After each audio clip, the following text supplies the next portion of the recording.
She accepted his rejection without begging. The pack fell silent when the Alpha King snapped. Why did her quiet acceptance leave such a powerful impression? And what could make the Alpha King finally lose his patience? Welcome, everyone, to another story of rejection, dignity, power, and unexpected consequences. If you enjoy emotional stories where one decision can change everything, subscribe to the channel and turn on notifications so you never miss what comes next. Thank you for spending your time here and for continuing to support these stories. It truly means so much. Before we begin, tell us in the comments, if someone rejected you publicly, would you walk away with dignity, or would you demand an explanation? Now settle in, because our story begins at the moment one woman realizes that sometimes the strongest answer is the one nobody expects. If you are waiting for me to beg, Mason, you are going to be disappointed. Claire Bennett heard her own voice before she fully recognized how calm it sounded. The ceremonial hall of Silverpine Pack had gone so quiet that she could hear the soft crackle of cedar logs burning beneath the stone fireplace. Nearly 300 pack members surrounded the circular floor, dressed in their winter formal clothes, watching the Omega who had just been publicly rejected by the man everyone expected her to marry. Mason Hale stood 6 feet away beneath the silver crest of his family. His shoulders remained straight, but uncertainty flickered across his face. Only moments earlier, he had spoken with the confidence of a future alpha. Claire Bennett, I reject the bond expected between us. I will not take you as my mate. Claire had imagined those words hurting differently. She had expected something sharp, something dramatic enough to knock the air from her lungs. Instead, the pain arrived quietly, settling behind her ribs like winter cold. Her fingers trembled once at her side. She curled them gently into her palm and lifted her chin. Around the hall, people waited. Some looked uncomfortable. Others leaned forward with open curiosity. They expected tears. They expected questions. Perhaps Mason expected them too. Claire looked at the man she had known since childhood and understood that nothing she said could turn rejection into love. More importantly, she did not want to try. I accept your rejection, she said. A murmur traveled through the hall. Mason blinked. Claire, you should understand why I am doing this. I understand what you decided. It is about the future of Silverpine. There it was. The explanation prepared before she ever entered the room. Claire noticed Alpha Grant Hale watching from the raised platform behind his son, his expression unreadable. Beside him stood several council members whose families had spent months discussing alliances, bloodlines, and what kind of woman belonged beside the next alpha. Claire had never been part of those conversations. She had only been the subject of them. Mason took a careful step forward. Brianna can offer this pack connections your family cannot.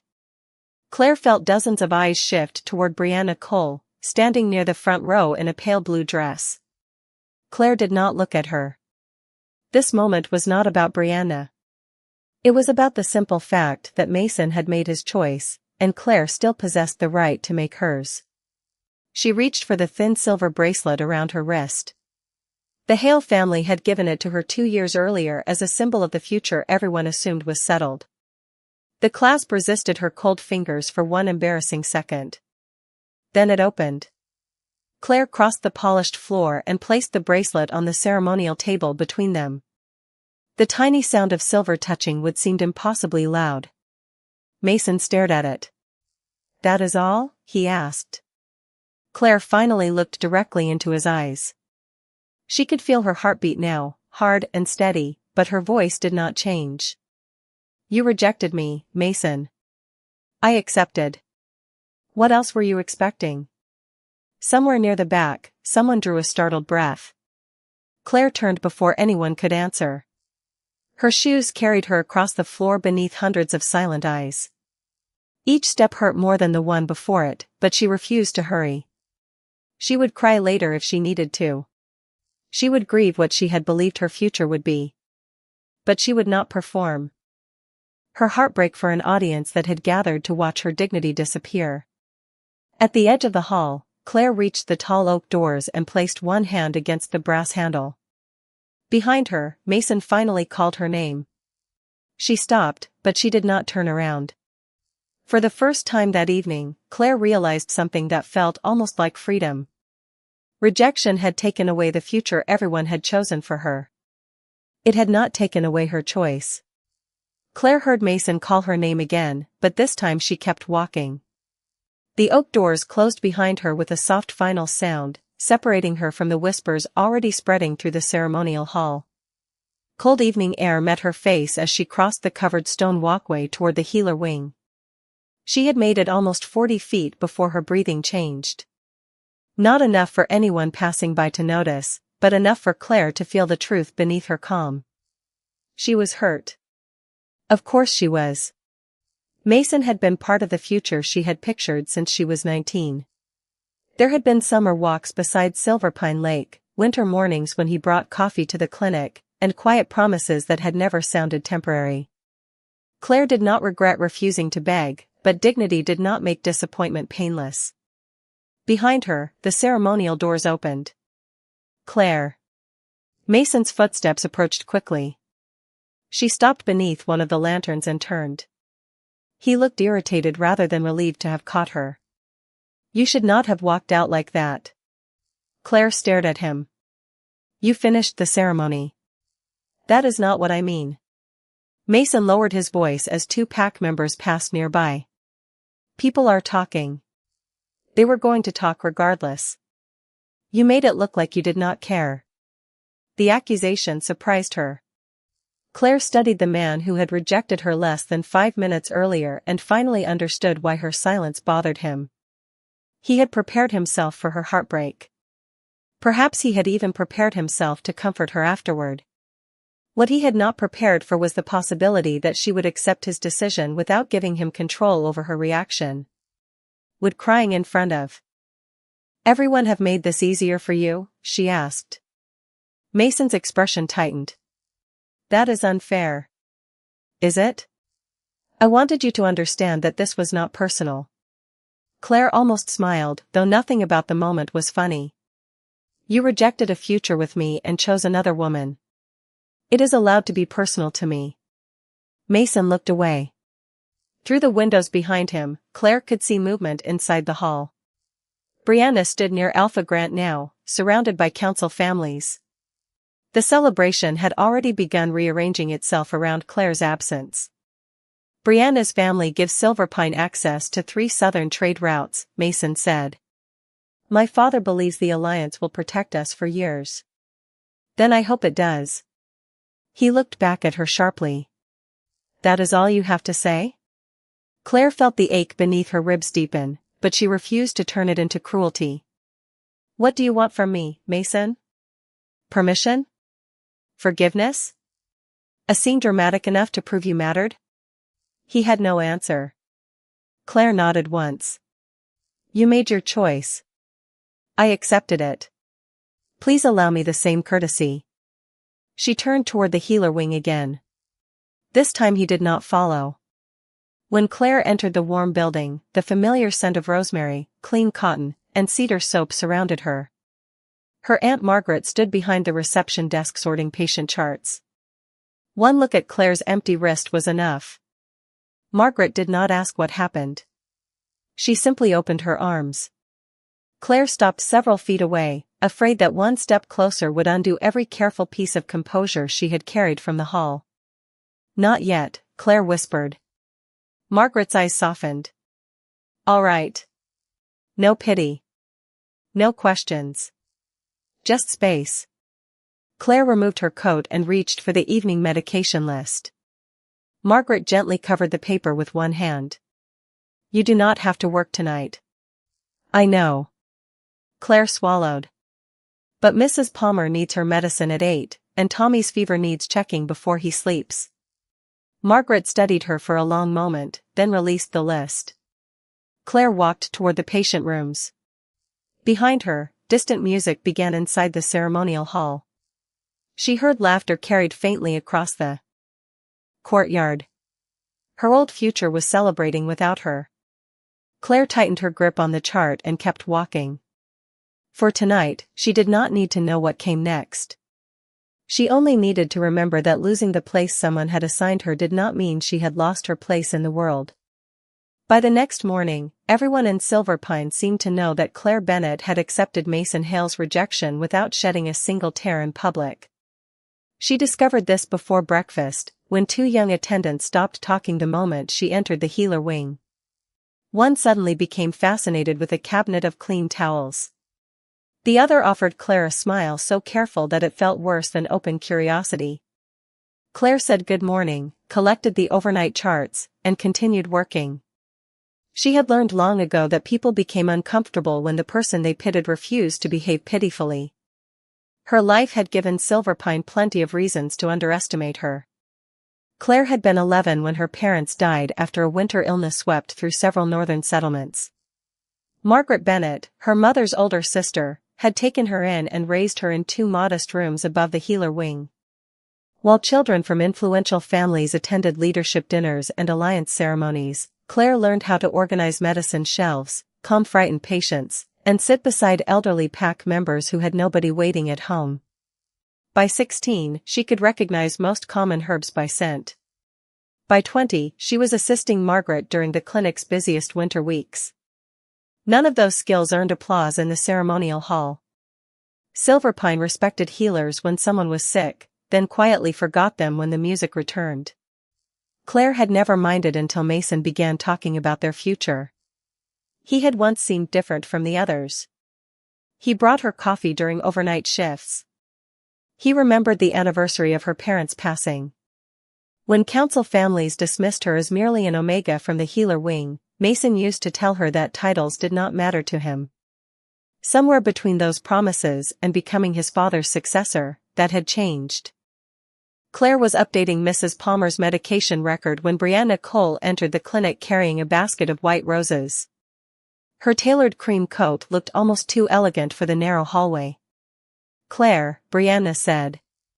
Claire placed down her pen. "Good morning." Brianna seemed surprised by the ordinary greeting. "These are for the patients. My family thought they might brighten the rooms." "That is thoughtful. I will ask Margaret where to put them." Brianna remained where she was. Claire waited. "About last night," Brianna finally said, "I hope there are no hard feelings." The sentence sounded rehearsed. Claire looked at the roses rather than the woman holding them. "You do not need my permission to be happy, Brianna. Mason said you would understand." Claire's fingers paused over the chart. "Did he?" "He said you always understood what was best for Silverpine." There it was again. Best for Silverpine. A phrase polished smooth enough to hide almost anything beneath it. Claire lifted her gaze. Then Mason should be comfortable with his decision. Brianna's smile weakened. "He is." "Good." Claire returned to the chart. The conversation should have ended there, but Brianna lowered her voice. "There will be a formal announcement tonight. Alpha Grant wants everyone present." Claire looked up again. "Everyone?" "Especially you." For the first time that morning, something cold moved through Claire's chest. Her acceptance had apparently not been enough. They wanted her attendance too, perhaps as proof that Mason's rejection had created no inconvenience, no wound, no uncomfortable consequence for the future Alpha. Before Claire could answer, Margaret appeared from the supply room. "My niece has clinic responsibilities tonight." Brianna glanced between them. Alpha Grant specifically requested her presence. Margaret's expression did not change.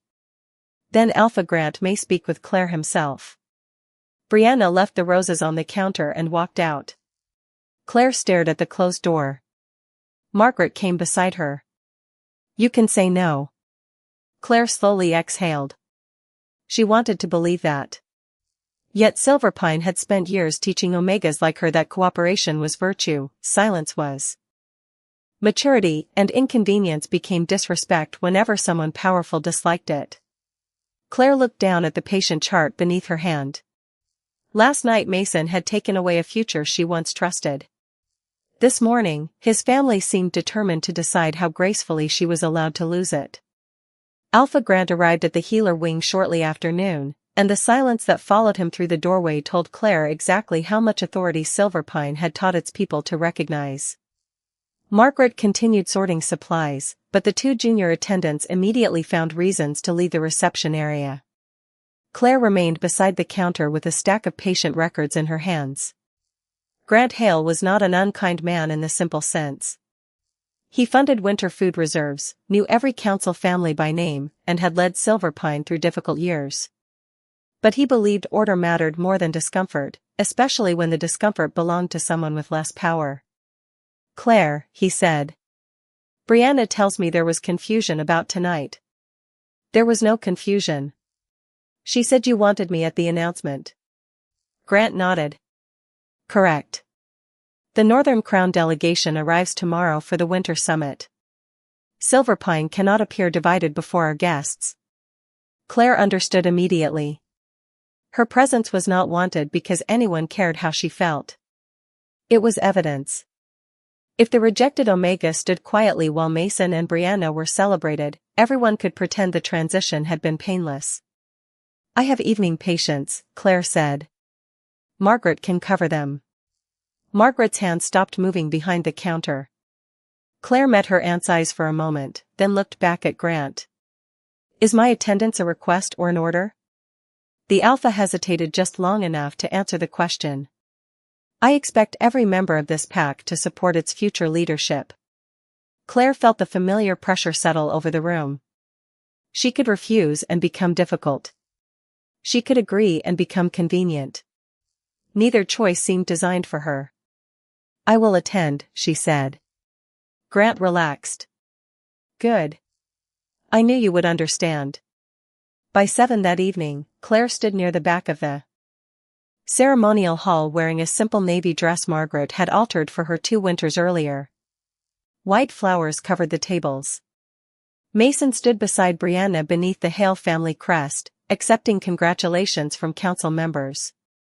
Claire kept her attention on the elderly guest she had been assigned to assist. She brought Mrs. Dawson water, found a warmer chair for Mr. Reeves, and quietly checked the medication schedule of a diabetic visitor from Cedar Ridge. Work gave her hands somewhere to place the feelings she refused to display. Then Brianna approached. A silver announcement ribbon was pinned to her dress. "Claire, would you mind bringing this tray to the front table?" She indicated a tray of sparkling cider. A server stood less than 10 feet away. Claire noticed. So did Brianna. "Of course," Claire said. She lifted the tray carefully. As she crossed the room, conversation softened. Mason saw her approaching and looked uncomfortable. Brianna followed several steps behind, smiling at guests. Claire understood the performance now. They did not merely need her attendance. They needed her cooperation to look effortless. She placed the tray on the front table. "Thank you," Brianna said brightly. "You have always been so helpful." A few nearby guests exchanged glances. Claire straightened. "Helping is my work. It is not my humiliation." Brianna's smile froze for half a second. Mason stepped closer. "Claire, nobody is trying to humiliate you. Then there should be no problem with me returning to the patients."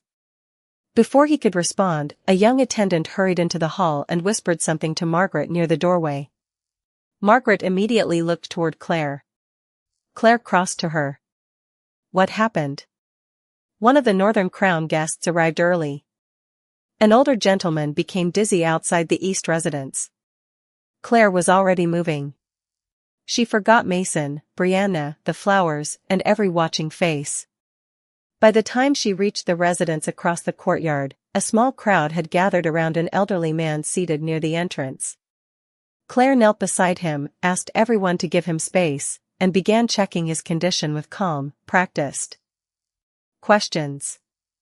Only after his breathing steadied did she notice the tall stranger standing several feet away in a dark coat. He had said nothing while others crowded around.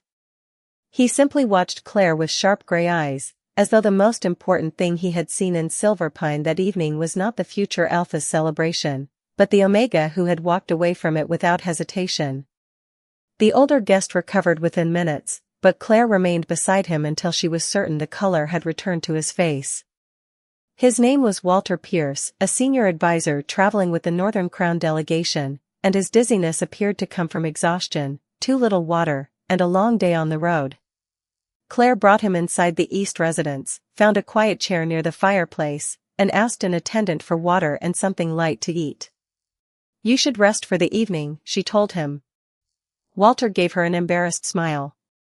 "I have attended negotiations during blizzards and survived council meetings that lasted 12 hours. Apparently a 6-hour drive has defeated me." Claire smiled despite herself. "Then consider this a strategic retreat." Walter laughed softly. The tall stranger in the dark coat had followed them inside. He stood near the window with his hands loosely at his sides, watching without interrupting. Claire assumed he was another member of the delegation, perhaps one of Walter's aides. There was something unusual about him, though. He carried himself without the restless need to appear important. He did not introduce himself, demand information, or remind anyone of his position. When Claire finally looked toward him, he simply asked, "Will he be all right?" "He should be, but someone needs to make sure he eats and rests." "I can do that." Walter gave him a dry look. "You are enjoying this far too much." The stranger's mouth almost curved into a smile. Claire gathered her medical bag. "If the dizziness returns, send for me immediately." "Thank you, miss." Walter began. "Claire Bennett." The stranger repeated her name quietly. "Claire Bennett." She looked at him. "And you are?" "Rowan Blackwood." No title followed. No explanation. He offered his hand, and Claire shook it briefly. "Thank you for helping him." The words were simple, but something about being thanked without condescension caught her off guard. "It is my job." Rowan's gray eyes remained on hers. People reveal a great deal by how they do their jobs. Claire was not sure what he meant, and she was too tired to ask. She returned to the healer wing shortly after 9. The ceremonial celebration had ended, leaving the courtyard quiet beneath a pale moon. Margaret was finishing the final patient notes when Claire entered. "How is the guest?" "Fine. He needed water, food, and rest." Margaret nodded, then studied Claire's face. "And how are you?" Claire opened her mouth with the automatic answer ready. "Fine." Instead, nothing came out. Margaret quietly locked the clinic door. Claire walked upstairs to their small apartment and entered her bedroom. Only when the door closed behind her did she allow her shoulders to fall. On the dresser sat a small wooden box containing letters, photographs, and ordinary pieces of a future that no longer existed. Claire opened it and found the silver hair clip Mason had given her on her 21st birthday. She remembered him fastening it into her hair beside Silverpine Lake and promising that one day she would stand beside him when he became alpha. Claire sat on the edge of the bed with the clip resting in her palm. The tears came quietly. She did not fight them. There was nobody watching now, nobody measuring whether she was strong enough or gracious enough. She cried for the boy Mason had once been, for the woman she thought she would become, and for the years she had spent believing patience guaranteed permanence. After several minutes, Claire wiped her face, placed the hair clip inside the box, and closed the lid. A soft knock came from downstairs. Margaret called that Tommy's fever had risen again. Claire washed her face with cold water, tied back her hair, and returned to the clinic. Tommy was awake when she entered his room, frightened and flushed beneath his blankets. Claire sat beside him and checked his temperature. "Am I going to be okay?" he whispered. Claire gave him the reassurance she wished someone could give her about her own future. "You do not have to know how tomorrow will feel tonight. We only have to take care of what is in front of us." Tommy relaxed against his pillow. Claire adjusted his blanket and remained beside him until his breathing became even.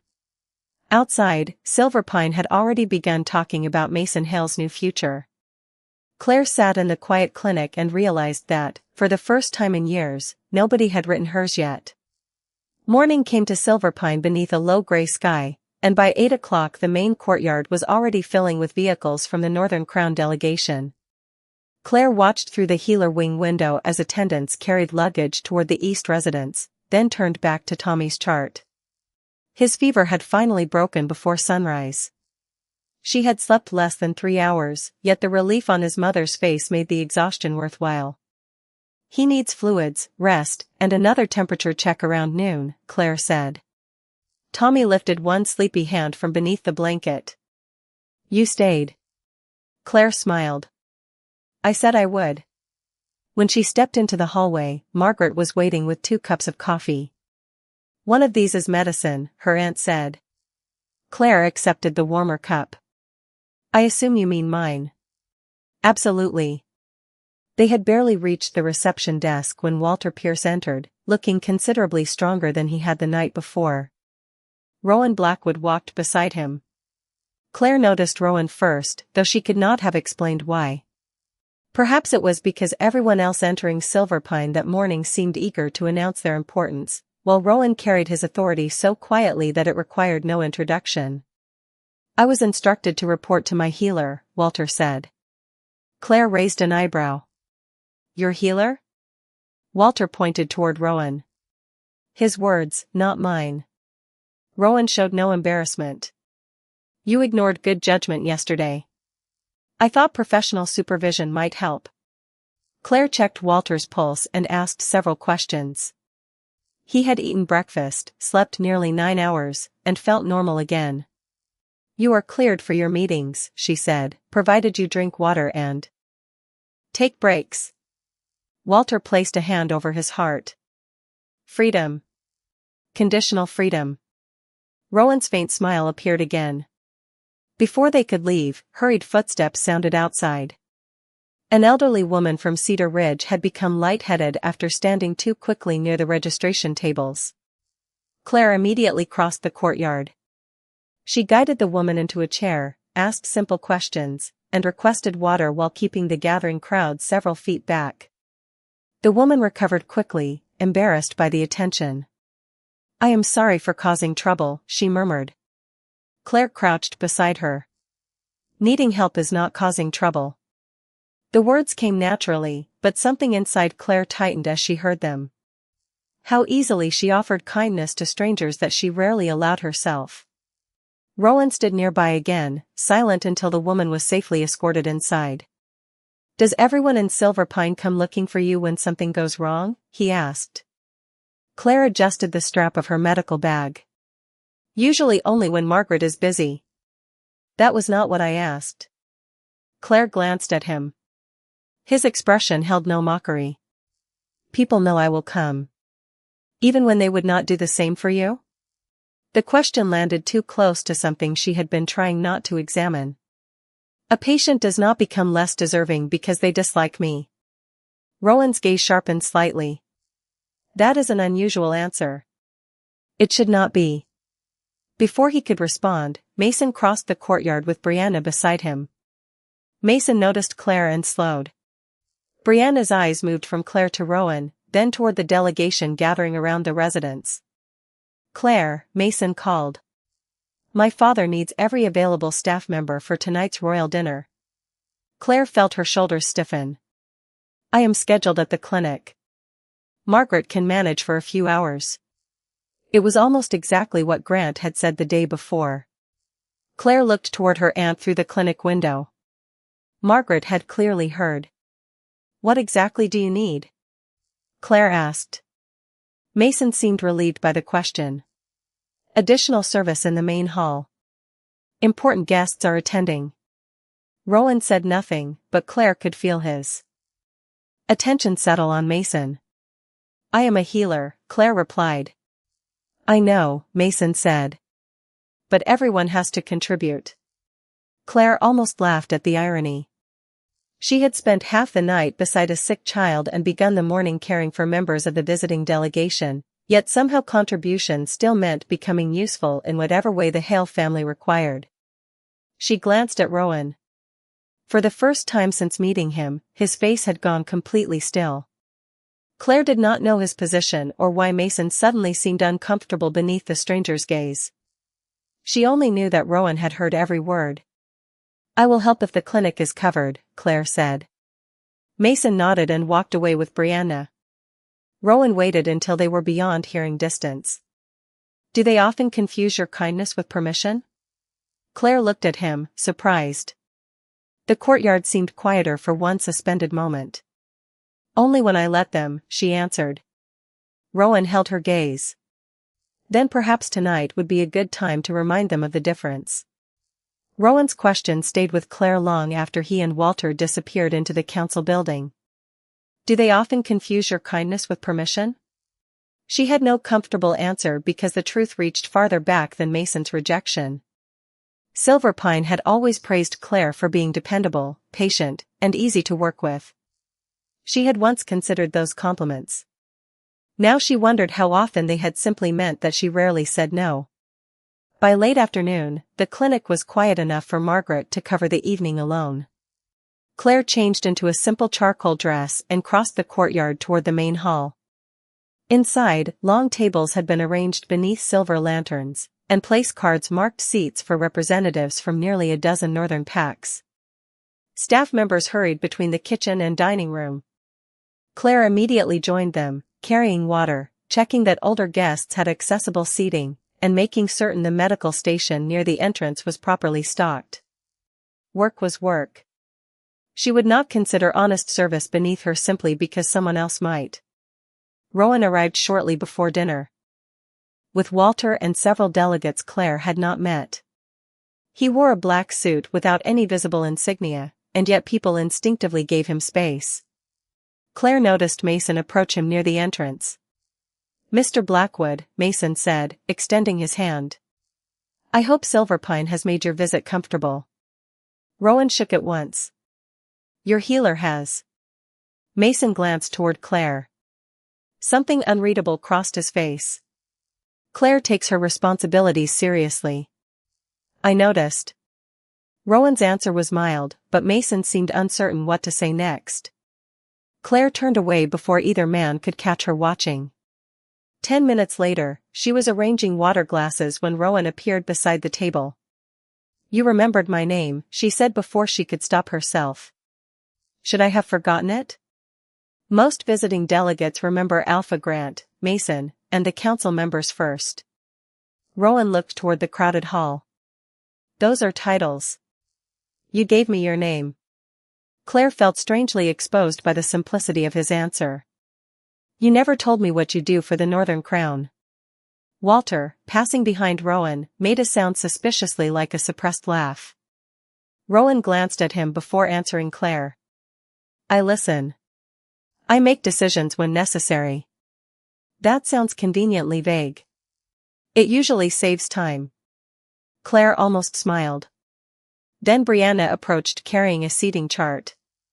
"Claire, could you help with the front table tonight? One of the servers is unavailable." Claire looked at the chart. Mason, Brianna, Grant, and several senior delegates occupied that table. "I can cover until dinner service ends," she said. "Thank you." Brianna lowered her voice. "It would also help if everyone saw that there is no resentment after what happened." Claire's small smile disappeared. There it was again. Her labor was useful, but apparently her humiliation was useful too. "I am helping because the staff needs help," Claire said quietly. "Not because anyone needs a performance from me." Brianna blinked. "I did not mean it that way." "Then we understand each other."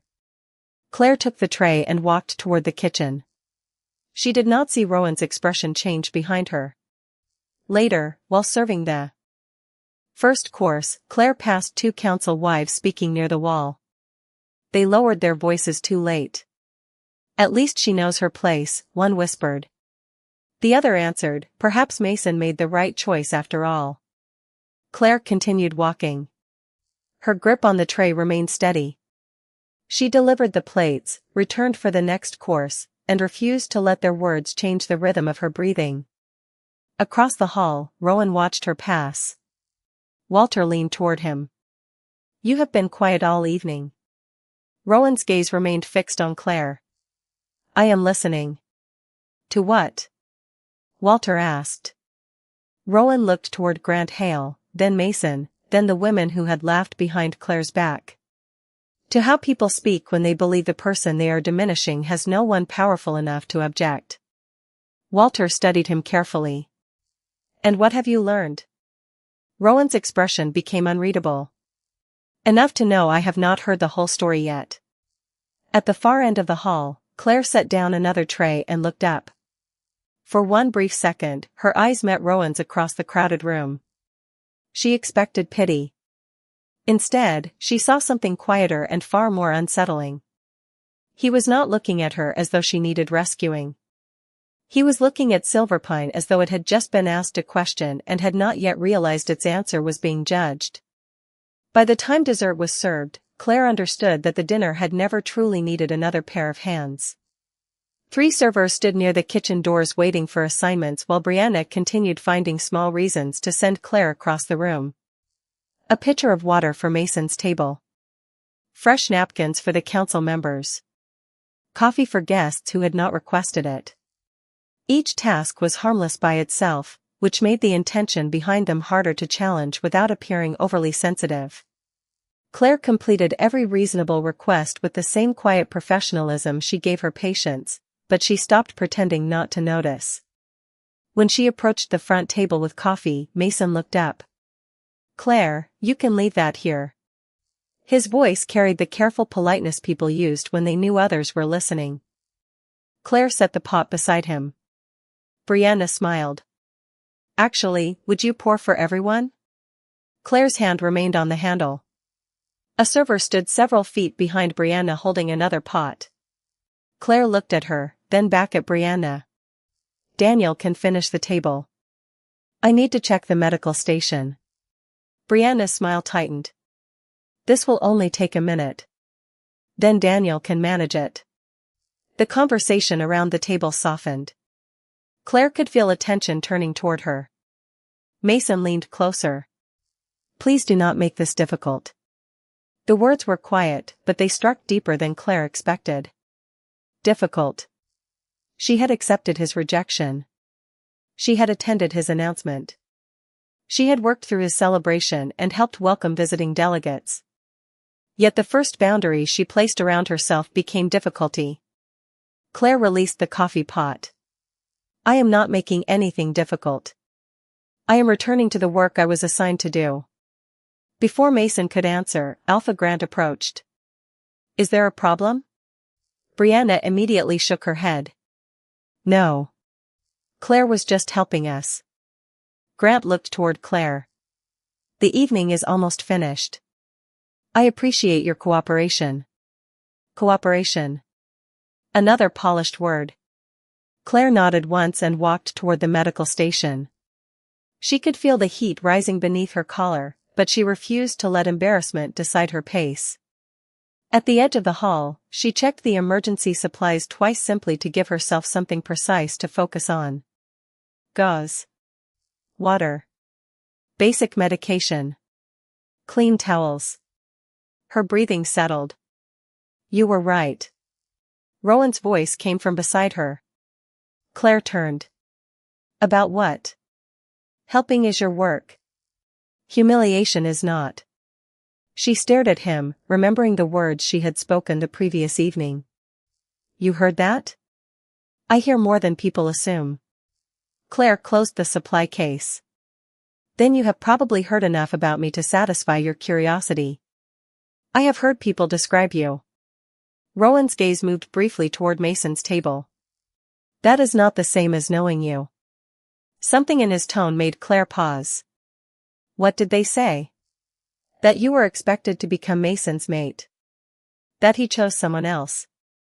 That you accepted his decision without protest." Claire waited. "And?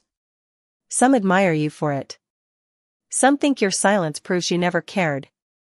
Others seem offended that you did not give them a more entertaining reaction." Claire gave a humorless breath. "That sounds like Silverpine." Rowan studied her. "What is your version?" For several seconds, Claire heard only silverware, distant conversation, and soft music from the far side of the hall. Nobody had asked her that. Not Grant. Not Brianna. Not even Mason. He rejected me, she said. It hurt. I accepted it because I cannot demand that someone choose me. I thought that would be the end of it. Rowan's expression hardened almost imperceptibly. But it was not. Claire looked toward the front table. Apparently accepting rejection is not enough. I am also expected to make everyone comfortable about it. Before Rowan could answer, a spoon tapped against a glass.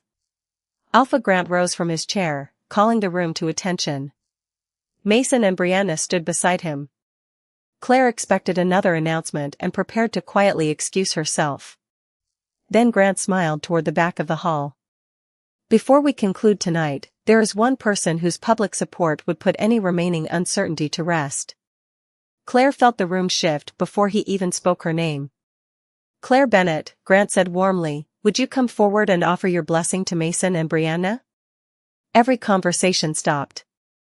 Claire remained beside the medical station, her heartbeat suddenly loud in her ears. Across the room, Mason would not meet her eyes. Brianna waited beneath the silver crest. And beside Claire, Rowan Blackwood became completely still. For one long second, Claire wondered whether she had misunderstood. Then every face in the hall turned toward her, and the meaning became painfully clear. Alpha Grant had not asked her privately. He had chosen an audience. Claire could hear the soft hum of the heating system beneath the silence and the faint clink of someone setting down a glass. Her heartbeat quickened, but she kept her hands loose at her sides. Claire? Grant prompted, still smiling. She looked toward Mason. He finally met her eyes, and the discomfort in his expression told her he understood exactly what his father was asking. Yet he said nothing. Brianna stood beside him beneath the silver crest, composed and expectant. Claire could have crossed the room.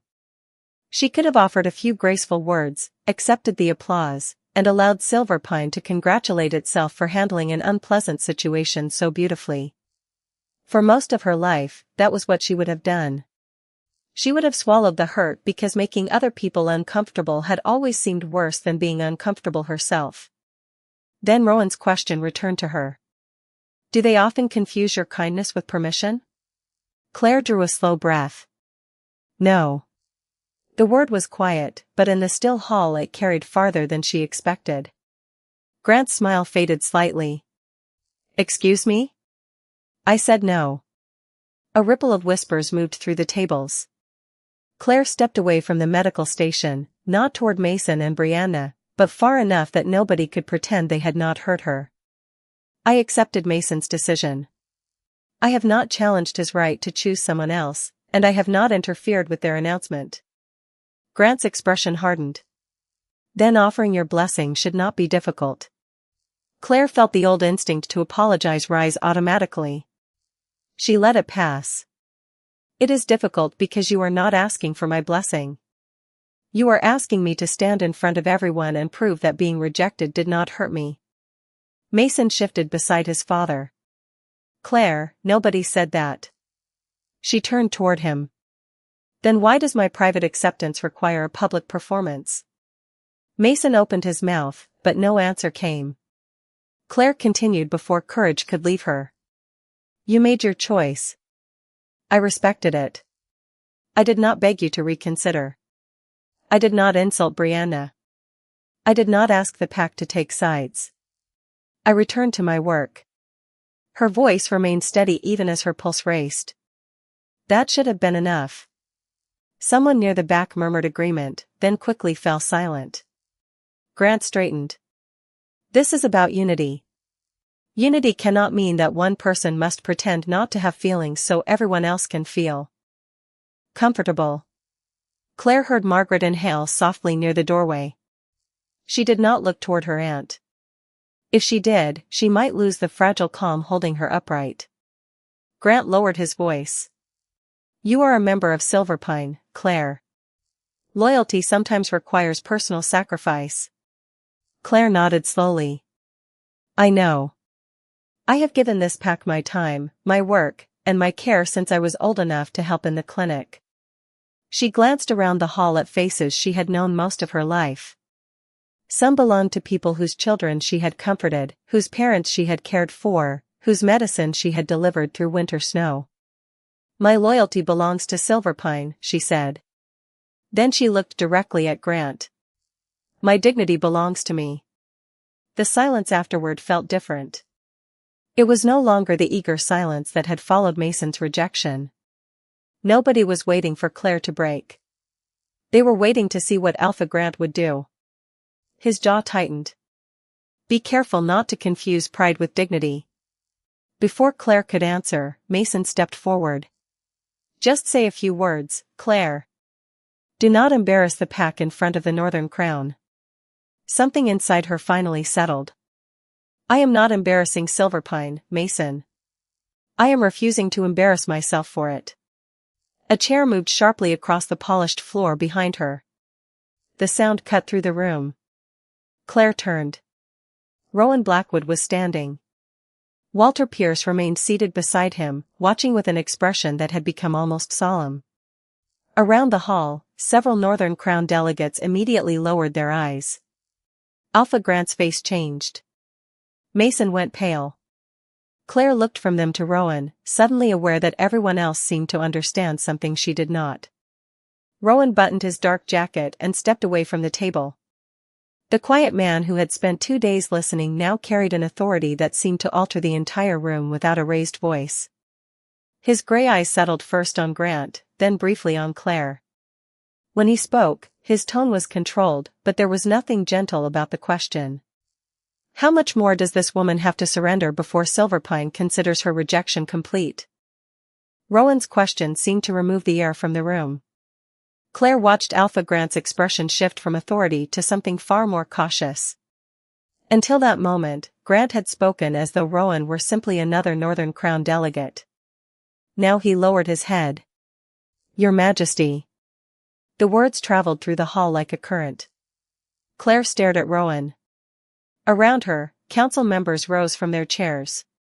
Mason's face had lost its color, and Brianna stood perfectly still beside him. Walter Pierce remained seated, looking almost unsurprised. Rowan Blackwood was not an advisor. He was the Alpha King.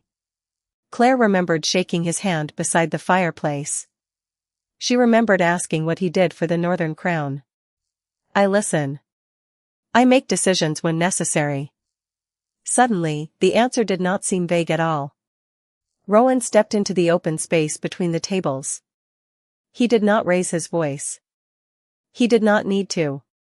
"Alpha Grant, I asked you a question." Grant cleared his throat. "There has been a misunderstanding." Rowan's gaze remained steady. "Then explain it." Claire was asked to demonstrate unity after a difficult personal matter. "Nothing more." "She accepted your son's rejection." "Yes." "Did she challenge it?" "No." "Did she interfere with his new relationship?" "No." "Did she refuse her duties?" Grant hesitated. "No." Rowan glanced toward the medical station, then back at him. "Since my arrival, I have watched her care for one of my senior advisors, assist another visiting guest, work in your clinic, and serve this dinner after being asked to leave her actual responsibilities. Which part of that suggests disloyalty?" No one answered. Claire felt dozens of eyes moving between her and Rowan. She should have felt relieved. Instead, uneasiness joined the relief. She did not want one powerful man replacing another as the person who decided what she was allowed to say. Rowan seemed to understand before she spoke. He turned toward her, and the severity in his expression softened. "Claire, I will not speak for you." The room seemed to grow even quieter. "If you want to leave, you may leave. If you want to stay, they will listen." Claire swallowed. That choice mattered. More than she expected. Grant looked uncomfortable. Mason looked confused. Rowan simply waited. Claire remained where she was. "I will stay." Rowan nodded once and stepped slightly aside. Not in front of her. Beside her. Grant drew a slow breath. Claire, nobody intended to diminish you. She looked at him. Intent does not erase what happened. Mason stepped forward. My father was trying to protect the pack's reputation. And I was supposed to protect it by pretending I had nothing to feel. That is not what I wanted. Claire's eyes settled on him. Then you could have said so when your father called my name. Mason looked down. That silence answered more than an apology could. Rowan turned toward Grant. Authority does not become honorable merely because the person using it calls the demand tradition. Grant's shoulders stiffened, but he did not interrupt. The Northern Crown came here to discuss cooperation between packs, Rowan continued. Cooperation requires trust. Trust cannot exist where rank is used to make someone surrender a boundary simply because refusing would be inconvenient. Walter finally stood. Several visiting delegates followed. Claire noticed that no one appeared frightened of Rowan. They appeared attentive. There was a difference. Rowan looked around the hall. No member of any pack under the Northern Crown is required to perform gratitude for being humiliated. The words landed without drama, and perhaps because of that, they carried more weight. Grant lowered his head again. Understood. Rowan's gaze sharpened. I am not asking whether you understand me. I am asking whether you understand her. Grant looked toward Claire. For the first time since Mason's rejection, the Alpha of Silverpine seemed to see her not as a problem to manage, but as a person whose answer had already been given. Claire, he said slowly, I should not have called you forward. Claire did not rush to forgive him. She simply nodded. No. You should not have. A few people shifted uneasily, but Rowan said nothing. He allowed her answer to stand exactly as she gave it. Claire felt something inside her loosen. She had spent years believing power meant having the final word. Standing beside Rowan, she began to understand another kind of power. He could have commanded the entire room to apologize to her. Instead, he had done something Silverpine had repeatedly failed to do. He had made space for Claire to speak for herself. The silence that followed Claire's answer belonged to her this time. Nobody rushed to fill it. Nobody asked her to soften the truth or make Alpha Grant's apology easier to receive. Rowan remained beside her without moving closer, and that small distance mattered. He had given her the floor, not taken possession of it. Grant looked across the hall at the people who had watched Claire serve dinner only minutes earlier. Silverpine should have handled this differently, he said. Claire noticed the careful wording. It was an admission, but not yet understanding. It should have ended when I accepted Mason's decision, she replied. I did not ask anyone to punish him. I did not ask Brianna to apologize for being chosen. I only wanted the same freedom Mason was given, the freedom to move forward without being made into a public lesson. Brianna lowered her eyes. Mason remained near the front table, his hands resting stiffly at his sides. Claire, he said, I thought if everyone saw that you were all right, the rumors would stop. She looked at him for several seconds. I was not all right. Mason's expression changed. Claire continued before sympathy could turn the moment into something she did not want. I was hurt. I cried when nobody was watching. Then I got up and went back to work. Accepting your rejection did not mean it meant nothing to me. It meant I respected your choice enough not to beg you to change it. Mason swallowed. I did not know. You did not ask. The words were not cruel. That made them harder to escape. Across the room, Margaret stood with one hand pressed lightly against the edge of a table. Her eyes shone with pride, but she did not interrupt. Claire turned toward Grant. I do not want special treatment because the Alpha King defended me tonight. I want the treatment I should have received before anyone knew he was watching. Rowan's gaze shifted toward her, and something almost like approval warmed his otherwise controlled expression. Walter Pierce stepped forward from the Northern Crown table. Then perhaps Silverpine should also know something else. Claire glanced at him. Walter looked toward Grant. Miss Bennet's name was familiar to me before yesterday. Claire frowned. How?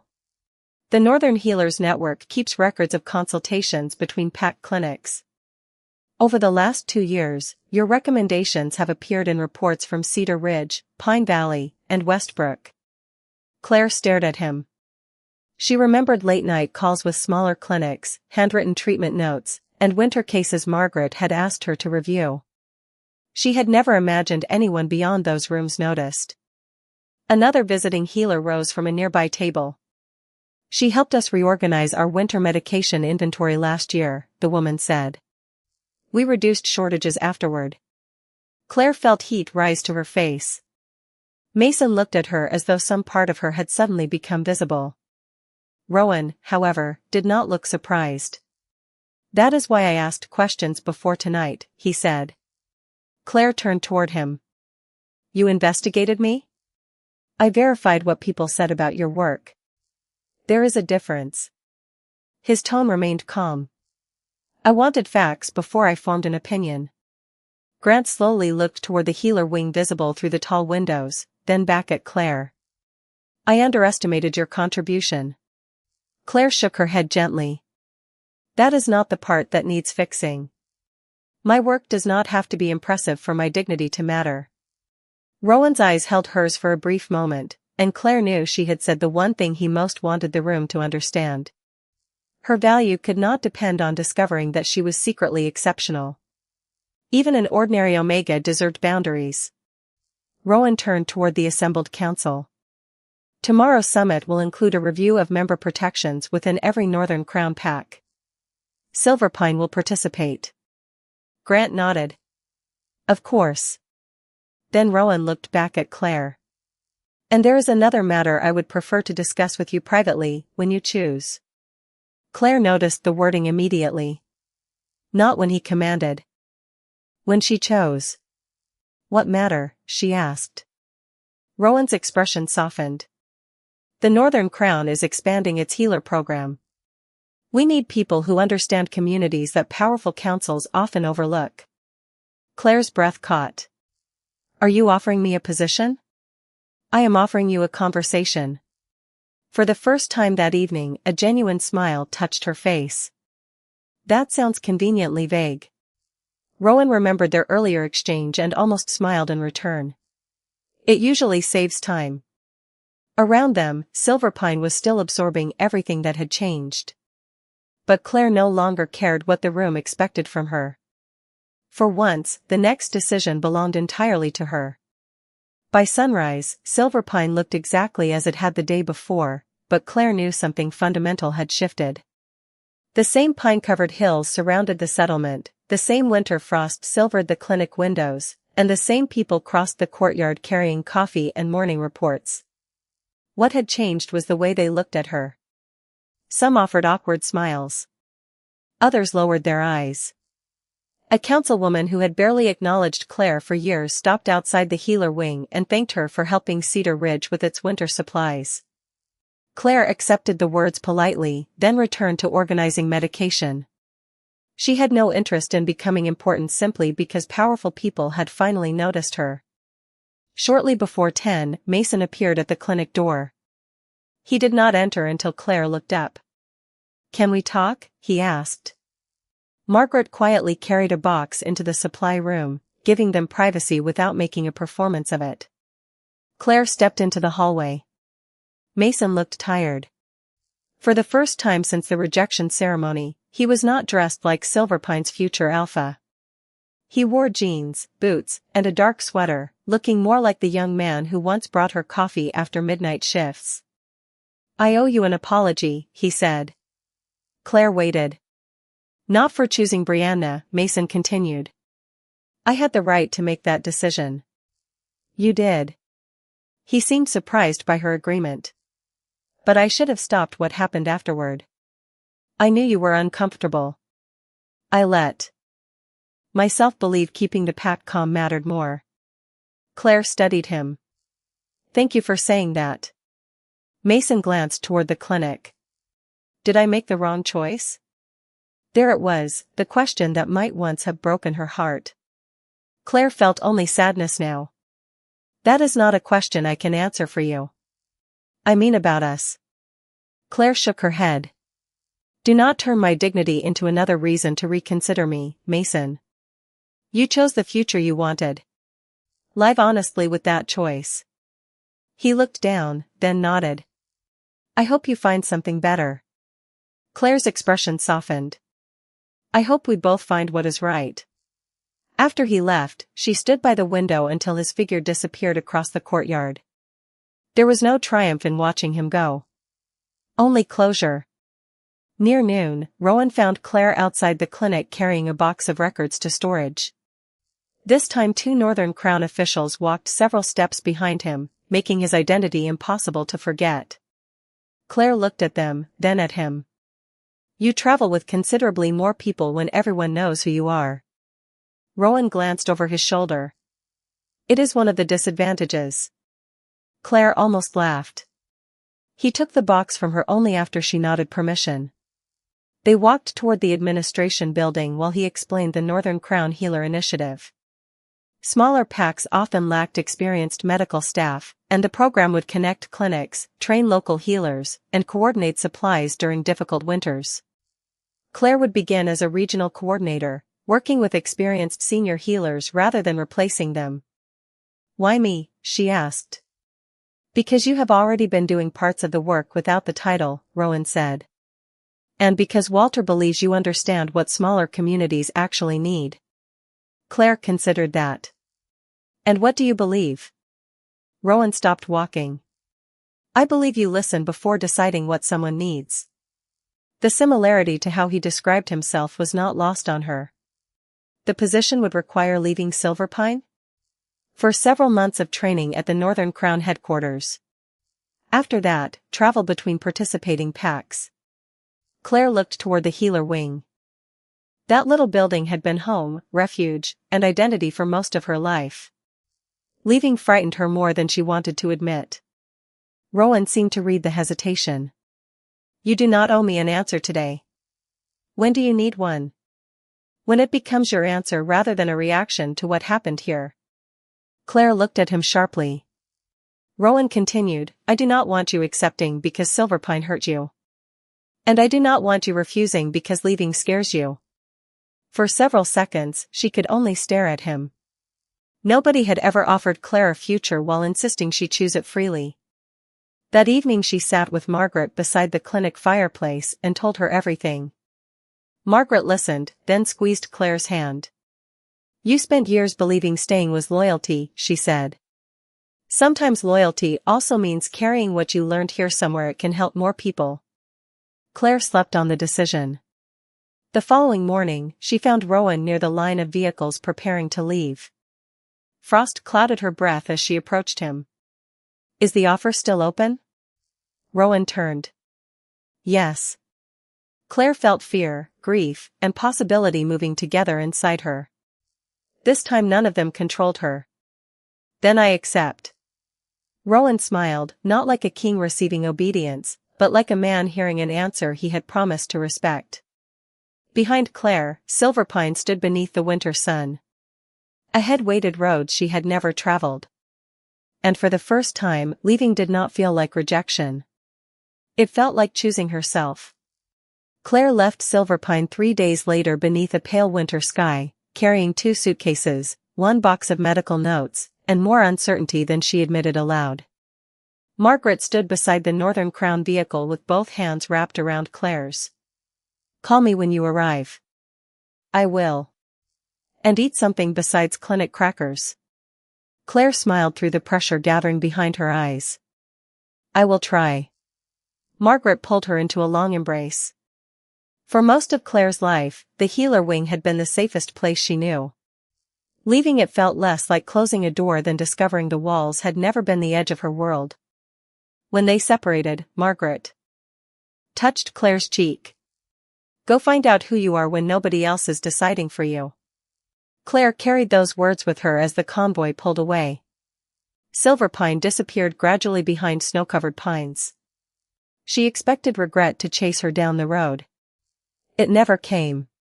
Several hours later, the vehicle stopped at a small mountain lodge used by Northern Crown travelers. Walter immediately went inside complaining about coffee, while the other delegates followed him. Claire remained outside for a moment, breathing air sharp with pine and frost. Rowan stood near the overlook, his dark coat moving lightly in the wind. Without the ceremonial hall around him, he looked less like the Alpha King and more like the quiet stranger who had asked her name beside a fireplace. Claire walked toward him. "Do you always hide who you are when visiting another pack?" Rowan glanced at her. "I did not hide it." "You forgot to mention the king part." "You did not ask."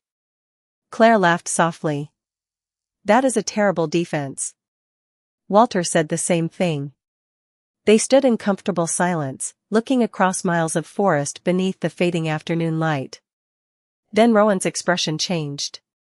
It was subtle, but Claire noticed his shoulders become still and his breathing pause. "What is it?" she asked. He looked at her differently now, not with authority or concern, but with startled recognition. Something deep within Claire responded before she understood why. A strange warmth moved through her chest, quiet but undeniable, and the wolf inside her stirred with an awareness she had never felt around Mason. Claire's breath caught. Rowan took one instinctive step toward her, then stopped himself. That restraint told her more about him than the movement had. "Claire," he said carefully. "I think there is something we need to discuss." Her heartbeat quickened. "That sounds serious." "It might be." He could have invoked tradition. He could have named the bond before she was ready to hear it. He could have allowed rank, instinct, or expectation to decide what happened next.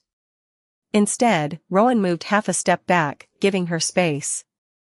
"Whatever this is," he said, "it does not change the position you accepted. You earned that opportunity before either of us felt this." Claire searched his face. "You are sure?" "Walter had your records before I knew you. The program needs you because of your work." Relief came first. Then curiosity. Then something warmer that she refused to name too quickly. "And the rest?" Rowan looked toward the forest before meeting her eyes again. "The rest should belong to us, not to a council, a pack, or an old rule." Claire thought of the silver bracelet on the ceremonial table. She thought of Mason asking why she had not cried for him, Grant asking her to perform forgiveness, and an entire room waiting for her to become whatever made them comfortable. Then she looked at the most powerful alpha in the Northern Crown, a man who could command thousands and yet seemed unwilling to take a single step closer without her consent. "What happens now?" she asked. Rowan's expression softened. "Tomorrow, you begin training." "And tonight?" For the first time, uncertainty appeared in the Alpha King's eyes. "Tonight, I was hoping you might let me walk with you." Claire looked toward the trail curving around the lodge. "As my king?" "No." Rowan's answer came immediately. "As Rowan." Claire let the silence linger just long enough to make him wonder. Then she smiled. "All right."